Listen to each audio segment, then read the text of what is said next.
मेरा नाम है हसन नवाज़। पीपीएससी फिज़िक्स लेक्चरर टेस्ट की प्रिपरेशन के हवाले से अपने नोट्स आप लोगों के साथ मैं शेयर कर रहा था। फिज़िक्स ऑफ सॉलिड्स को लेके चल रहे थे। आज हमारी वीडियो का सेकंड पार्ट है, तो उसी को लेके चलेंगे। देन फिर मैग्नेटिज़्म इन सॉलिड से रिलेटेड भी नोट्स आपके साथ अपने शेयर करूँगा। और ये कुछ फर्दर एमएससी लेवल की सॉलिड स्टेट फिज़िक्स है, कुछ बेसिक सॉलिड्स है, तो ये सारी नोट्स आप लोगों के साथ अपने डिस्कस करूँगा ताकि आप लोगों की भी हेल्प हो और आप मैक्सिमम मार्क्स लें। वेल विशर्स हूँ आप लोगों के लिए। तो आज हम लेके चलेंगे, बेसिकली हमारा जो टॉपिक है फर्दर वो हम डिस्कस करने जा रहे हैं यहाँ पे। ये हमने टाइप्स ऑफ सॉलिड्स को डिस्कस कर लिया था, तो फर्दर जो हमारा ये डिफॉर्मेशंस, ये Young modulus, bulk modulus, shear modulus, इन चीज़ों को सारा हम डिस्कस कर चुके थे। उसके बाद कुछ इन टॉपिक से रिलेटेड एमसीक्यूज़ को भी कवर अप किया था। तो बेसिकली आज हमारा जो टॉपिक है वो है elastic limit and the yield strength. अब इलास्टिक लिमिट और यील्ड स्ट्रेंथ क्या होता है, ये छोटी बेसिक टर्म्स हैं, ये ग्राफ की हेल्प से समझेंगे। तो बेसिकली हमारा ग्राफ जो होता है वो यहाँ पे देखें कि हमारे पास ये स्ट्रेस और यहाँ पे हमारे पास ये स्ट्रेन के बिटवीन ग्राफ यहाँ पे ड्रा किया गया है, ठीक है। तो अब जब हम यहाँ पे देखें कि हमारे पास कोई भी एक मटेरियल है, ठीक है, जैसे जैसे स्ट्रेस बढ़ेगी स्ट्रेन भी बढ़ेगी, ठीक है। स्ट्रेस और स्ट्रेन जो होती है वो लीनियरली बढ़ती है, ठीक है। तो ये जो एक पॉइंट आएगा जहाँ पे स्ट्रेस डायरेक्टली प्रोपोर्शनल होती है स्ट्रेन के, तो इस पॉइंट को हम नाम देते हैं यहाँ पे देखें स्ट्रेस पी लिखा हुआ है, सिग्मा पी लिखा हुआ है, ठीक है। तो यहाँ पे लीनियरली इंक्रीज़ करता है ग्राफ, ठीक है। उसके बाद फर्दर क्या होता है, ए से बी तक हमारे पास जो होता है ये जो लीनियरली इंक्रीज़ नहीं करता, मतलब स्ट्रेस बढ़ाते हैं, स्ट्रेन जो होती है वो फर्दर इंक्रीज़ नहीं करती उस हिसाब से, ठीक है। बी पॉइंट जो होता है ये बेसिकली हमारा बन जाता है इलास्टिक लिमिट। ये एक इलास्टिक लिमिट बन जाती है।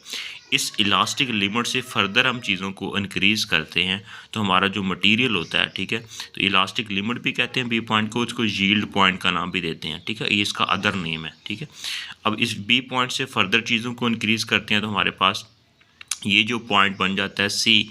इस सी पॉइंट को क्या नाम देते हैं, यूनिटाइल यहाँ पे टेनासाइल स्ट्रेस, ठीक है। तो ये बेसिकली यूटीएस इसको नाम देते हैं, ठीक है। ये आप सिर्फ याद रख लेंगे, इजी नेम है यूटीएस, या सिग्मा एम से भी नोट करते हैं इसको, ठीक है।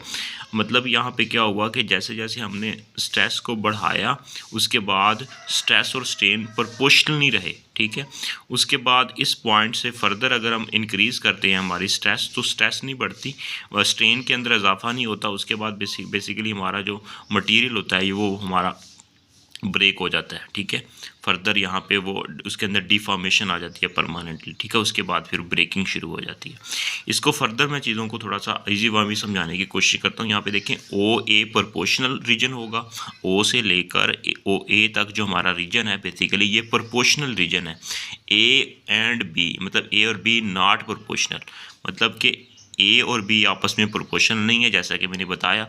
अब ओ बी तक टेम्परेरी तब्दीली आएगी, मतलब इलास्टिक लिमिट के अंदर ओ से लेकर बी तक जितने भी मटेरियल को जब हम उसके ऊपर स्ट्रेस अप्लाई करते हैं, स्ट्रेन उसके अंदर प्रोड्यूस होता है, तो ओ से लेकर बी तक जो होगा हमारा मटेरियल टेम्परेरी उसके अंदर एक चेंज आ जाएगा। फर्दर थोड़ा सा मूव करते हैं बी से सी तक, तो परमानेंट उसके अंदर डिफॉर्मेशन आ जाएगी। बी से लेकर सी तक हमारी इलास्टिक लिमिट को उसने क्रॉस कर लिया, उसके अंदर परमानेंट डिफॉर्मेशन आ जाएगी बॉडी के अंदर। देन फिर अगर हम बात करते हैं सी से लेकर डी तक, तो वो सी से लेकर डी तक मटीरियल जो होगा वो फ्रैक्चर्ड हो जाएगा, ब्रेक हो जाएगा, टूट जाएगा, उसके अंदर लाइनें दरारें पड़ जाएंगी, ठीक है। सी से लेकर डी तक ये हमारा हो जाएगा, ठीक है। अब इन्हीं को नाम दिया गया है सिंपल। हमारे पास ओ से बी तक जो हमारा होगा उसको इलास्टिक मटीरियल का नाम देते हैं, ठीक है, या ओ से बी तक इलास्टिक लिमिट भी कहते हैं बेसिकली। फिर हमने कहा था बी से सी तक परमानेंट डिफॉर्मेशन आएगी, उसको प्लास्टिसिटी का नाम देते हैं। फिर हमने नाम दिया था सी से डी तक जब फ्रैक्चर्ड हो जाएगा उसको हमने नाम दिया था यूटीएस, क्रॉस करके फिर वो हमारा फ्रैक्चर स्ट्रेस कहलाएगी, ठीक है। तो ये बेसिकली हमारा ग्राफ था, यही हमें यहाँ पे बताता है कि स्ट्रेस और स्ट्रेन के दरमियान रिलेशनशिप बनाता है, ठीक है। अब पहला हमारा जो लिमिट आती है वो प्रोपोर्शनल लिमिट आती है, फिर यील्ड पॉइंट आता है यहाँ पे, उसके बाद फिर यूटीएस, उसके बाद फिर हमारा फ्रैक्चर पॉइंट आ जाता है ये, ठीक है। एफ का मतलब फ्रैक्चर पॉइंट, ठीक है। तो ये बेसिकली हमारी इसके अंदर छोटी टर्म्स हैं। तो यहाँ पे देखें कि वो पॉइंट जिधर स्ट्रेन के बढ़ने से हम कहते हैं कि स्ट्रेस कम होती है, ठीक है, उस पॉइंट को नाम देते हैं फ्रैक्शन रीजन का नाम देते हैं, ठीक है, स्ट्रेन के बढ़ने से, ठीक है, और स्ट्रेस के बढ़ने से स्ट्रेन कम हो जाती है, वो फ्रैक्चर पॉइंट या फ्रैक्चर रीजन कहलाता है। ये कुछ इंपॉर्टेंट बातें थी। अब इस ग्राफ से हमें क्या पता चला कि हमारे मटेरियल दो कैटेगरी में डिवाइड हो गए, ठीक है। तो यहाँ से अक्सर एमसीक्यूज आता है डक्टाइल सब्सटेंसेस कौन से होते हैं और ब्रिटल सब्सटेंसेस कौन से होते हैं, ठीक है, ब्रिटल सब्सटेंस। अब यहाँ पे देखें कि अगर हम स्ट्रेस के बढ़ाने से स्ट्रेन भी बढ़े, ठीक है, और उसके बाद फिर हमारा स्ट्रेस के बढ़ाने से स्ट्रेन कम होने लग जाए, ठीक है, तो यहाँ पे देखें स्ट्रेस को बढ़ाया और स्ट्रेन कम हो गई, ठीक है। अब डक्टाइल सब्सटेंसेस कौन से होते हैं कि मतलब कि जब वो फ्रैक्चर होने से पहले, अब फ्रैक्चर होने से पहले हमारे मटेरियल जो होगा वो फ्रैक्चर होने से पहले, मतलब ये वाला पॉइंट आने से पहले वो क्या होता है कि पहले परमानेंट डिफॉर्मेशन में जाते हैं, ठीक है। फ्रैक्चर होने से पहले उसके अंदर परमानेंट, उसके अंदर डिफॉर्मेशन आती है, तो ऐसे मटेरियल को नाम देते हैं डक्टाइल सब्सटेंसेस, ठीक है। इनकी अगर हम बात करें तो हमारे पास रॉट आयरन, कॉपर, लेड, ये बेसिकली हमारे पास डक्टाइल सब्सटेंसेस कहलाते हैं। ये अक्सर एग्जांपल पूछी जाती है और पूछा जाता है कि किस कैटेगरी में लाई करते हैं, डक्टाइल या आर द ब्रिटल सब्सटेंसेस, ठीक है। अगर ब्रिटल सब्सटेंस की बात करें, इनमें देखें कि हमारा जो इलास्टिक लिमिट के फ़ौरन बाद टूट जाता है, ठीक है। ऐसा होता है ना कि जो फ्रैक्चर होने से पहले वो डिफॉर्मेशन, उसके अंदर एक तब्दीली आती है, चीज़ पक्की पक्की टूट जाती है। अब कुछ ऐसे चीज़ें भी होती हैं जिनको वो इलास्टिक लिमिट, जैसी इलास्टिक लिमिट क्रॉस होगी वो टूट जाएगी। कुछ ऐसी चीज़ें होती हैं वो मुड़ जाती हैं, वो फ्रैक्चर होती हैं, उसके बाद फिर उसके अंदर एक परमानेंट उसके अंदर चेंज आता है। लेकिन कुछ होती हैं वो इलास्टिक लिमिट के फ़ौरन बाद क्विकली उसके बाद फ़ौरन से टूट जाती हैं, वो ब्रिटल में सख्त होती हैं। हमें भी पता है कि जैसे शीशा है, शीशा कह दो या कोई और भी ऐसी चीज़ होती है जो मतलब कि उसके अंदर एक डिफॉर्मेशन नहीं आती, वो फ़ौरन से टूट जाती है, उनको नाम देते हैं हम ग्लास का या हाई कार्बन स्टील का। ये बेसिकली हमारी एग्जांपल्स बन सकती हैं इसकी, ठीक है। फर्दर इससे रिलेटेड कुछ इंपॉर्टेंट ये मैथमेटिकली यहाँ पे एरिया अंडर द हमारे पास स्ट्रेस और स्ट्रेन के दरमियान ग्राफ अगर जो है उसका एरिया किस चीज़ को होता है 1/2 स्ट्रेस और स्ट्रेन की प्रोडक्ट। तो ये इसका फार्मूला एनर्जी और वॉल्यूम होता है और इसका यहाँ पे यूनिट निकाल सकते हैं न्यूटन पर मीटर स्क्वायर। तो एनर्जी होता है हमारे पास, ये जॉउल होता है हमारे पास न्यूटन मीटर ओवर ये इसके मुताबिक, ठीक है। और ये बेसिकली हमारे पास फार्मूला बन जाएगा। और इस तरह area under the stress strain graph is equal to the energy density, very important MCQs, या इसको एनर्जी पर यूनिट वॉल्यूम भी कहते हैं, ठीक है। अब स्ट्रेन एनर्जी क्या होती है, बेसिकली उसका फार्मूला देख ले 1/2 F मल्टीप्लाई बाय L, और 1/2 इसको इस तरह भी लिख सकते हैं E energy, A area, L square over capital L, ठीक है। ये ग्राफ से ये एनर्जी निकाली गई है। तो इफ़ F डबल, अगर F को डबल कर दें, फोर्स को डबल कर देते हैं ना, एनर्जी के ऊपर क्या फ़र्क पड़ेगा, ठीक है। इसमें देखें तो फोर्स को डबल करने से एनर्जी 4 टाइम्स हो जाएगी, ठीक है। ये बात एमसीक्यूज के तौर पर याद रखिएगा। तो फर्दर हमारे पास कुछ इंपॉर्टेंट चीज़ें आ जाती हैं, उनमें हमारे पास हम डिस्कस करेंगे elastic properties of the solids. अब इलास्टिक प्रॉपर्टीज़ ऑफ सॉलिड्स क्या होती हैं, इनको लेके चलेंगे। उनमें हमारे पास कंडक्टर्स, इंसुलेटर्स एंड उसके बाद सेमीकंडक्टर्स, दैन फिर उसके बाद एनर्जी बैंड थ्योरी को फर्दर डिस्कस करेंगे स्टेप बाय स्टेप। उनमें फिर कंडक्शन बैंड, बैलेंस बैंड और ये चीज़ें क्या होती हैं, ठीक है। तो यहाँ पर देखें कि हमारे पास आ जाता है कंडक्टर्स की बात करें तो उसकी कंडक्टिविटी की वैल्यू 10⁻⁷ होती है पर ओम पर मीटर। उसके बाद अल्फ़ा पॉजिटिव होता है इसके लिए, और 0 केल्विन के ऊपर super conductor because are proportional to temperature होती है, रेजिस्टेंस टेम्परेचर के। Energy band gap 0 electron volt होता है। इंसुलेटर की बात करें 10⁻⁻10 पर ओम पर मीटर इसकी, से लेकर 10⁻⁻20 पर ओम पर मीटर तक इसकी रेजिस्टेंस होती है। कंडक्टिविटी की अगर हम बात करें, ये बेसिकली इसकी कंडक्टिविटी की बात करें तो हमारे पास ये इसकी, और हमारे पास ये होती है, ठीक है। कंडक्टिविटी 1 कंडक्शन इलेक्ट्रॉन पर सेंटीमीटर क्यूब होते हैं, और 9 हमारे पास इफेक्ट ऑफ द टेम्परेचर, के ऊपर टेम्परेचर का कोई इफेक्ट नहीं होता। Energy band gap 6 electron volt होता है। और सेमीकंडक्टर की बात करें तो इनमें हमारे पास 10⁻⁻6 पर ओम पर मीटर टू 10⁻⁻4 10 पर ओम पर मीटर, और अल्फा इसमें नेगेटिव होता है, ये बात याद रखिएगा। और एट 0 केल्विन जो हमारे पास होता है बेसिकली इंसुलेटर का बिहेव करते हैं, क्योंकि are proportional to 1 over temperature होता है, रेजिस्टेंस टेम्परेचर के inversely relation. Energy band gap 1 electron volt, और इसकी एग्जांपल 0.7 इलेक्ट्रॉन वोल्ट जेरेमियम के लिए और सिलिकॉन के लिए 1.1 इलेक्ट्रॉन वोल्ट। ये एनर्जी बैंड गैप की वैल्यू है इन केस में अगर ये मटेरियल यूज़ कर रहे हैं। Free electron theory based upon the Bohr model of the electron. Basically free electron theory जो है ये Bohr model of the electron के ऊपर बेस करती है। एनर्जी बैंड थ्योरी की बात करें तो ये वेव मैकेनिकल मॉडल होता है हमारे पास, और ये आइसोलेटेड एटम डिस्क्राइब या डिस्क्रिएट द एनर्जी स्टेट्स के बारे में बताता है। और सॉलिड्स जो होते हैं वो स्लिप्स हो जाते हैं इन एन सब शेल के अंदर। सॉलिड्स के अंदर जो हमारे पास सब शेल्स होते हैं वो एन शेल में उसमें हो जाते हैं under the action of the force exerted by the other atoms in the solids. Valence band की बात करें तो आउटर मोस्ट बैंड होता है, हाईएस्ट ऑक्यूपाइड होता है, और इसमें कंप्लीटली फिल्ड और पार्शियली फिल्ड होता है, और नौ एम्प्टी, इसके अंदर एम्प्टी नहीं होता, ठीक है, ये खाली नहीं होता, इसके अंदर इलेक्ट्रॉन्स ये नहीं कह सकते कि नहीं होते, ठीक है। और इसके बाद valence band, valence electron in the band occupied the electron not free electron. ये वैलेंस बैंड ऑक्यूपाइड इलेक्ट्रॉन होते हैं, फ्री नहीं होता। और कंडक्शन बैंड की बात करें तो अबव द वैलेंस बैंड जो होता है वो कंडक्शन बैंड होता है, और इलेक्ट्रॉन्स इन कंडक्शन बैंड और फ्री होते हैं। और उसके बाद अकोमोडेट इलेक्ट्रॉन्स हैव द यहाँ पे देख सकते हैं कि लेवल, यहाँ पे हमारे पास वैलेंस बैंड होती है, वहाँ पे इलेक्ट्रॉन्स होती हैं, यहाँ पे रहते हैं वैलेंस बैंड के अंदर, और इसमें empty are the partially filled होता है।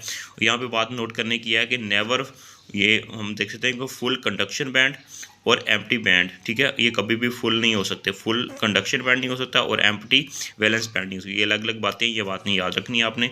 Electrons in the conduction band not equal to the holes in the valence band, ये बात भी आपने याद रखनी है। तो यहाँ पे देखें हमारे पास कुछ 4 तरह के हमारे पास कंडक्टर्स होते हैं, super conductor, good conductor, semi conductor और बैड कंडक्टर, और इंसुलेटर्स भी नाम देते हैं। कंडक्टर्स क्या होते हैं, जिनमें मेटल्स का नाम देते हैं। Overlapping between the conduction band and valence band में ओवरलैपिंग होती है, पार्शियली फील्ड होते हैं हमारे पास कंडक्शन बैंड, और हमारे पास पार्शियली फील्ड होती है वैलेंस बैंड, उनमें आपस में ओवरलैप होता है, और एनर्जी बैंड गैप 0 की वैल्यू होती है, इसकी वैल्यू, ठीक है। और इंसुलेटर की बात करें तो यहाँ पे देखेंगे हमारे पास कंडक्शन बैंड, ये लोअर में हमारे पास वैलेंस बैंड, तो इनमें लार्ज फॉर बिटन गैप होता है, इसलिए 6 इलेक्ट्रॉन वोल्ट हम कहते हैं। Energy band gap not availability of the electrons होती हैं इसमें, ठीक है। डायमंड इसकी एग्जांपल है, इसकी वैल्यू होती है 6.3 इलेक्ट्रॉन वोल्ट, इसकी यहाँ पे हम देते हैं एनर्जी बैंड गैप की वैल्यू। और इसी तरह जेरेमियम के लिए और सिलिकॉन के लिए हमारे पास सेमीकंडक्टर की बात करें तो उसकी वैल्यू ये होती है। और energy band gap 1 electron volt होता है, फॉरबिडन गैप 1 इलेक्ट्रॉन वोल्ट, इसको हम लिखते हैं जैसे कि मैंने बताया। उसी तरह अगर हम कहते हैं कि हमारे पास 0 केल्विन वैलेंस बैंड की बात करें, मतलब 0 केल्विन के ऊपर वैलेंस बैंड, 0 केल्विन के ऊपर वैलेंस बैंड कम्प्लीटली फील्ड होता है, और यहाँ पे कंडक्शन बैंड एम्प्टी होता है। So the becomes the perfect insulator at the atoms electrons begin energy, मतलब यहाँ पे क्या होता है कि इलेक्ट्रॉन जो होते हैं एनर्जी गेन कर लेते हैं, ठीक है। उसके बाद क्या होता है कि जंप करते हैं from the conduction valence band to the conduction band at that temperature valence band and the conduction band are partially filled होते हैं, so behave as the semiconductor. Basically semiconductor जो होता है वो टेम्परेचर के ऊपर डिपेंड कर रहा होता है।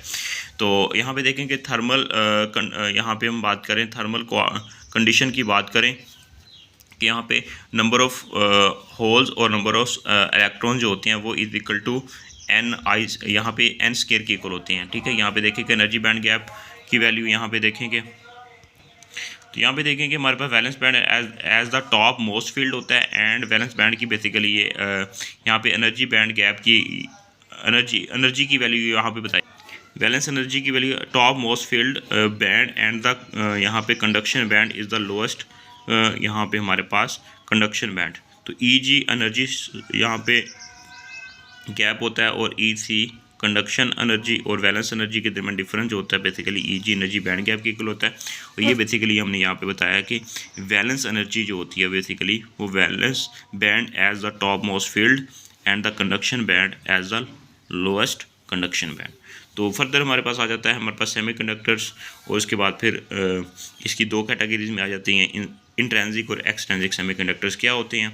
इनमें फिर बेसिकली यहाँ पे प्योर फॉर्म में होते हैं, और इसी तरह ये डोप फॉर्म में होते हैं, एक्सट्रेंसिक और इंट्रेंसिक प्योर फॉर्म में होते हैं। इसमें एग्जांपल जेरेमियम सिलिकॉन है। 4th group have the valence electrons, और ये होते हैं मतलब 4th ग्रुप में पाए जाते हैं। और इसमें बात करें तो कोवेलेंट बॉन्ड बनता है, और number of electrons density of electrons equal होती है number of holes density in the holes. अगर हम एक्सटेंसिव की बात करें, डोपिंग होती है 1:10⁻⁶, और पी टाइप और एन टाइप आते हैं। और पी टाइप में जो हम उसमें डोपिंग करते हैं वो थर्ड ये ग्रुप, और थर्ड ग्रुप या हम 13 ग्रुप की बात करते हैं, उनमें हमारे पास एलुमिनियम, बोरोन, गैलियम, एंडियम, और यहाँ पे होल्स पॉजिटिव होते हैं, मतलब होल्स की फॉर्म में होल को पॉजिटिव एज ए लिया जाता है पी टाइप में। और यहाँ पे एन टाइप में हम फिफ्थ ग्रुप की बात करते हैं, या फिफ्थ यहाँ पे बात कर रहे हैं हमारे पास 15 ग्रुप की बात करते हैं। और एंटीमनी, फास्फोरिक, आर्सेनिक या इलेक्ट्रॉन्स जिसके लिए नेगेटिव एज उसको तस्वर किया जाता है। फर्दर चीज़ों को देखें कि हमारे पास फर्मी लेवल क्या होता है, इज़ द इमेजिनरी लेवल होता है which lie between the valence band and the conduction band such that probability of the finding electron is 50%, या 1/2 भी इसको लिख सकते हैं, 0.5 भी लिख सकते हैं इसको। तो अब फर्मी लेवल जो होता है वो शिफ्ट होता है टूवर्ड द वैलेंस बैंड होता है पी टाइप की अगर हम बात कर रहे होते हैं। अगर फर्मी लेवल जो होता है वो शिफ्ट होता है टूवर्ड द कंडक्शन बैंड की तरफ हो जाता है जब एन टाइप की बात करते हैं। यहाँ पे देखेंगे hole present in the valence band and the hole moved opposite to the direction of the holes, अगर पी टाइप की बात कर रहे होंगे, ठीक है। आल्सो कॉल्ड द एक्सेप्टर्स भी इसको नाम देते हैं होल्स को, और उसके बाद यहाँ पे आल्सो कॉल्ड द डोनर्स का नाम देते हैं इन द एन टाइप की केस की अगर हम बात करें, एक्सेप्टर और डोनर की बात कर रहे हैं। Number of holes in the valence band जो होता है वो ग्रेटर देन होता है number of electrons in the conduction band in case of the N type material. अगर हम बात करते हैं पी टाइप की बात कर रहे हैं तो हमारे पास सेमीकंडक्टर पी टाइप होते हैं, तो उनमें number of electrons in the semiconductor greater than the number of holes in the valence band होते हैं, और ये कंडक्शन बैंड है। इलेक्ट्रॉन्स मेजॉरिटी चार्ज कैरियर होते हैं, और यहाँ पे हमारे पास holes as a majority charge carrier के तौर पर काम करते हैं। एक्सेप्टर लेवल जो होता है वो यहाँ पे देखिए acceptor level lies close to the valence band, और यहाँ पे हमारे पास डोनर लेवल जो होता है वो close to the conduction band होता है in case of the N, in case of the P. अब यहाँ पे there is a not net charge on the P type और the N type, net charge होती है उसके ऊपर कोई नहीं होता पी और एन टाइप की केस के अंदर, ठीक है।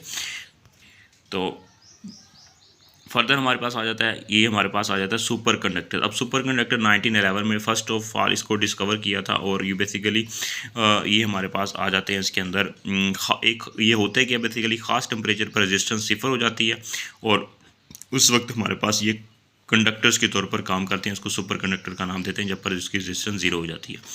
अब यहाँ पे के ओन्स ने इसको डिस्कवर किया था, और ये आर प्रोपोर्शनल टू टेम्परेचर होती है, रेजिस्टेंस टेम्परेचर के डायरेक्टली प्रोपोर्शनल। अगर टेम्परेचर को कम करते हैं रेजिस्टेंस 0 हो जाती है, और एट 0 केल्विन जो होता है सुपर कंडक्टर जो बन जाते हैं हमारे पास अल्फा की वैल्यू पॉजिटिव होती है। और यहाँ पे फर्स्ट सुपर कंडक्टर मरकरी था, Hg इसका सिंबल है, और इसका टेम्परेचर की बात करें तो 4.2 केल्विन है, और क्रिटिकल टेम्परेचर इसको कहते हैं, वेरी इंपॉर्टेंट बात है। और हाई टेम्परेचर सुपर कंडक्टर्स भी डिस्कवर किए गए हैं इस टेम्परेचर से ज़्यादा, इसको 77 केल्विन का नाम देते हैं, ये बाद में डिस्कवरी है लेकिन फर्स्ट ये थी। उसके बाद फिर इसके फिर हम यहाँ पे ग्राफ ड्रा करें सुपर ये कंडक्टिविटी, उसके बाद टेम्परेचर। तो यहाँ पे देखें कि एक ऐसा टेम्परेचर आता है जिस पर उसकी रेजिस्टिविटी की वैल्यू जो होती है वो बेसिकली उसकी जो वो 0 हो जाती है। नॉर्मल स्टेट होती है ये वाली स्टेट, और यहाँ पे देखें ये सुपर कंडक्टर की स्टेट होती है ये वाली, ठीक है।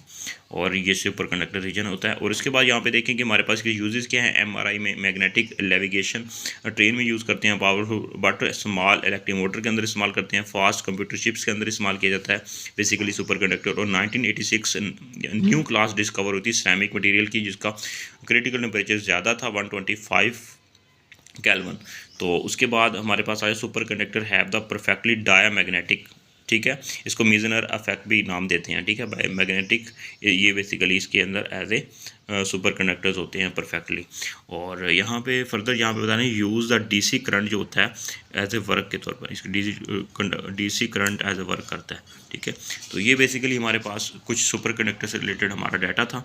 तो फर्दर हम चीज़ों को लेके चलेंगे, हमारा जो टॉपिक होगा वो होगा magnetic properties of the solids. All the best, take care. Channel पर नए तो चैनल को सब्सक्राइब कर लें। मिलेंगे नेक्स्ट वीडियो में, नेक्स्ट पार्ट में। अल्लाह हाफिज़।